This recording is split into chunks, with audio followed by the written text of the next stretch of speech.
প্রিয় ঢাকা ৪, ঢাকা ৫ আসন, যাত্রাবাড়ি, ডেমরা, কদমতলী, শ্যামপুরের জাতীয় সাংস্কৃতিক ফোরাম সহ স্বতন্ত্র নাগরিক সমাজ, আসসালামু আলাইকুম।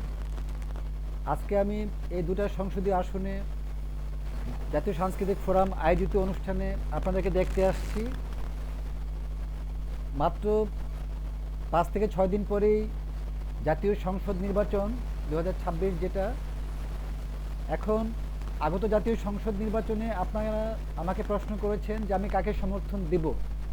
আসলে এবার অনেক জায়গায় আমার পছন্দের প্রার্থী নাই, মাঠ খালি। আপনাদের যাকে ভালো মনে হয় তাকেই দিবেন। যে সমাজের চুরি করে না, ডাকাতি করে না, কিশোর অপরাধ করে না, নারী নির্যাতন করে না, নেশা বিক্রি করে না, যে চরিত্রহীন নারী বা পুরুষ না, সে যেই দলেরই হোক, তো সম্ভবত স্বতন্ত্র হলে আপনারা নিজেদের ভোট দিবেন। আজকের প্রোগ্রামটা ছিল আলোচনা সভা ও সাংস্কৃতিক অনুষ্ঠান, কিন্তু আমি আজকে সাংস্কৃতিক কোনো এখানে উপস্থাপন করব না, যেহেতু সামনে নির্বাচন। আপনারা আগত জাতীয় সংসদ নির্বাচন তো মাত্র ৫-৬ দিন পরে, তারপরে আমার নারী প্রার্থী যারা এখানে আসছে, তারা আসছে, আপনারা উপজেলা নির্বাচন, সিটি কর্পোরেশন নির্বাচন করার জন্য প্রস্তুতি নিন। আমার নারী বোনেরা, মহিলা ভাইস চেয়ারম্যান নির্বাচন করবেন যারা বাংলাদেশের বিভিন্ন জেলা উপজেলা থেকে। আর ঢাকা সিটি কর্পোরেশন সহ যে সিটি কর্পোরেশনগুলো রয়েছে সেখানে যারা আপনারা মহিলা কাউন্সিলর নির্বাচন করবেন, প্রার্থী হবেন, এবং যারা মহিলা মেম্বার হবেন নতুন, তারা প্রার্থী হবেন। স্বতন্ত্র অবস্থান থেকে আপনাদেরকে আল্লাহর রহমতে জয়ী করে আনবো ইনশাল্লাহ। গত ২৫ বছর ধরে স্বতন্ত্র অবস্থান থেকে সন্ত্রাস, দুর্নীতিবাজ, চাঁদাবাজ, কালোবাজারি, ঋণ খেলাপিদের বিরুদ্ধে আমার অবস্থান। খনি হাসিনা আমাকে প্রতিমন্ত্রী করতে চেয়েছিল ২০১৪, ২০১৮, ২০২৪-এ। আমি যাইনি, কারণ আমাদের লোভ লালসা নাই। আপনারা জানেন আমি সোহেল সরকার নির্ঝর, জাতীয় সাংস্কৃতিক ফোরামের কেন্দ্রীয় সভাপতি। বাংলাদেশের সবচেয়ে কম বয়সে দুবার সংসদ নির্বাচন করেছিলাম। তখন বিএনপি, আওয়ামী লীগ, জাতীয় পার্টি, জামায়াতে ইসলাম এই দলগুলোকে পরাস্ত করতে পেরেছিলাম জনগণের প্রত্যক্ষ ভোটে, কিন্তু বয়স একেবারে কম থাকায় তখন হাইকোর্টের রিটে আমার ক্ষতি হয়েছিল। বর্তমানেও ঢাকা ১০ আসন, কুমিল্লার একটি আসন এবং রংপুরে একটি আসন থেকে আমার নির্বাচন করার কথা ছিল, আপনারা জানেন।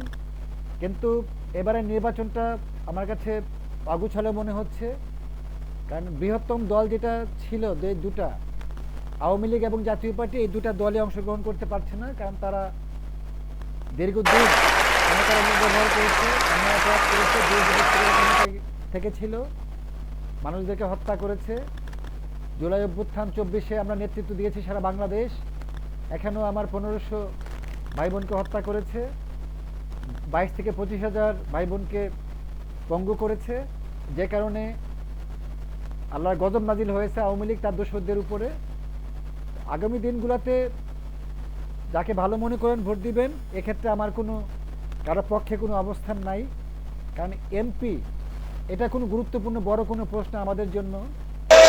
স্বতন্ত্র অবস্থান থেকে দীর্ঘদিন থেকে আমরা সারা বাংলাদেশে কাজ করতে পারছি, এবং সাধারণ নাগরিকরা আমাদের কথা শুনে, যারা আমাদেরকে চেনে। তো ঢাকা ৪ আসন ৫ আসনের মধ্যস্থলে যেহেতু আমাদের একটা বাড়ি রয়েছে এবং এখানে আমার কয়েক হাজার কর্মী রয়েছে, এক্ষেত্রে আপনার যাকে ভালো মনে করবেন ভোট দেবেন। আমি গত ৪ দিনে ৪টা মিটিং করেছি, সেখানেও আমাকে অনেক আহ্বান করা হয়েছে কাকে সমর্থন দিব। ঢাকা ১৯ আসন, ২০ আসন, ২ আসন, ঢাকা ১০ আসন, ঢাকা বিভাগীয় সেমিনার করেছি।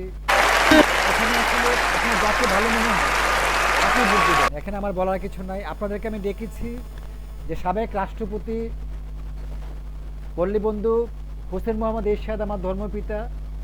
আমি জাতীয় পার্টি কোনোদিন করি নাই, তো রংপুর বিভাগে জাতীয় পার্টি হয়তো ভালো করবে, সেখানে অন্য কোনো দল ভালো না করতে পারে।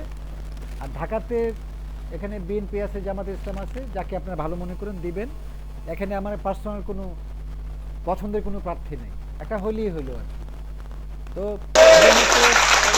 গত ৫৪ বছর যেই অন্যায় অপরাধ হয়েছে বাংলাদেশে, আওয়ামী লীগ, বিএনপি, জাতীয় পার্টি তিনটাই ক্ষমতায় ছিল, আসলে তো তারা কিছুই করে নাই গরিবের জন্য।